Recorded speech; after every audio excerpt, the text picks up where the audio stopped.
আসসালামু আলাইকুম। বিএনপির হাইকমান্ড নিয়ে যদি আমি ৭০ বছর বক্তব্য দিই, এই বক্তব্য শেষ হব না। বিএনপির হাইকমান্ড যে এই ১৬ বছর কমপ্লিট হিন্দুস্তানি দালাল এবং কমপ্লিট হাসিনার দালাল ছিল, সেটা চাক্ষুষ প্রমাণ অনেক কিছু আছে। আমি শুধু বিএনপির যে নেত্রী আছে খালেদা জিয়াকেই বলি। খালেদার জীবনে চারটা গুরুত্বপূর্ণ ঘটনা শেখ হাসিনার আমলে হয়েছে। যে চারটা গুরুত্বপূর্ণ ঘটনা হলো, খালেদাকে যখন অ্যারেস্ট করে নিয়ে পরিত্যক্ত জেলখানায় রাখে, তাকে কে বার করছিল? বিএনপির হাইকমান্ড করছিল? কোনো আন্দোলন করছিল? না, সেটা বার করছে খালেদা জিয়ার পরিবারের সদস্যরা। শেখ হাসিনার হাতে পাওয়া দইরা তাকে রাজি করে তাকে বাসায় ফিরোজা নেওয়ার ব্যবস্থা করছে। নাম্বার টু, এই যে ফিরোজার সামনে যেটা ট্রাক ছিল, বালির ট্রাক, কোনো বিএনপির হাইকমান্ডের নেতা সেটা নিয়ে প্রতিবাদ করছে বা আন্দোলনের ডাক দিয়েছে, যেটা সরায় নাই। নাম্বার থ্রি, শেখ খালেদার আর্তনাদ চিৎকারে যখন আকাশ কাঁপছিল, আকাশ বাড়ি হচ্ছিল, তার বাড়ির থেকে বের করে দেওয়া হয় এক কাপড়ে, তখন বিএনপি হাইকমান্ডের কি ভূমিকা ছিল? কিছুই করে নাই। তারা নিশ্চুপ ছিল, তারা আন্দোলনে ডাক দেয় নাই। খালেদার যে চিকিৎসার প্রয়োজন, সে যে ফিরোজায় গেল, তারা কোনো ভূমিকা রাখছে? কোনো লবিং করছে হাসিনার সাথে? করে নাই।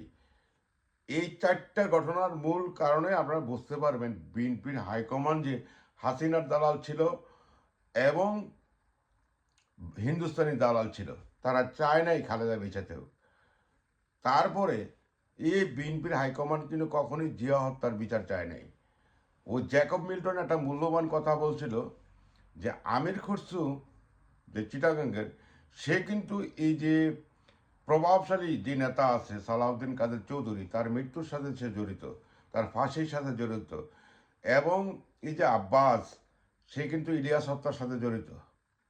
তো সুতরাং এই যে প্রভাবশালী নেতাদেরকে হত্যা করা হইলো, এই যে জামাতের লোকগুলাকে হত্যা করা হলো, এই যে বিডিআরের লোকগুলাকে হত্যা করা হলো, এই যে শাপলা চত্বরে গণহত্যা হলো, কোনো দিন এই আমলে বিএনপির হাইকমান্ডের নেতারা বলছে এই ৫ই আগস্টের পরে যে এটার বিচার চাই আমরা, এটা ক্ষোভ জানাই, এটা নিন্দা জানাই, এই হত্যাকারীর বিরুদ্ধে আমরা তীব্র নিন্দা জানাই, সেটার বিচার চাই? করে নাই। তার অর্থ হইল টোটাল এই যে বিএনপির নেতারা আছে, তারেক রহমানের আশেপাশে, সব হলো হিন্দুস্তানি দালাল, সুবিধাভোগী, তাকে চরিত্রহীন, তারা লুণ্ঠনকারী।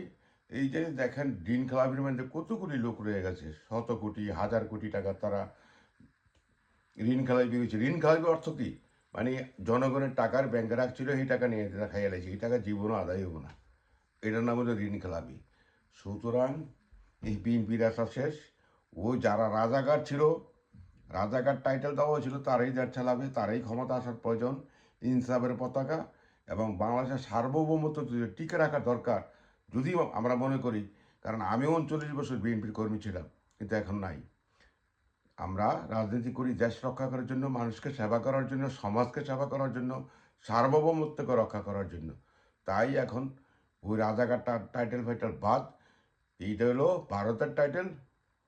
জামাত ক্ষমতায় আসতে হবে, ইনসাফ আসবে, দুর্নীতিমুক্ত হবে, দেশ ডেভেলপড হবে, বাংলাদেশের স্বাধীনতা অক্ষুণ্ণ থাকবে। বাংলাদেশ জিন্দাবাদ, ইনকলাব জিন্দাবাদ।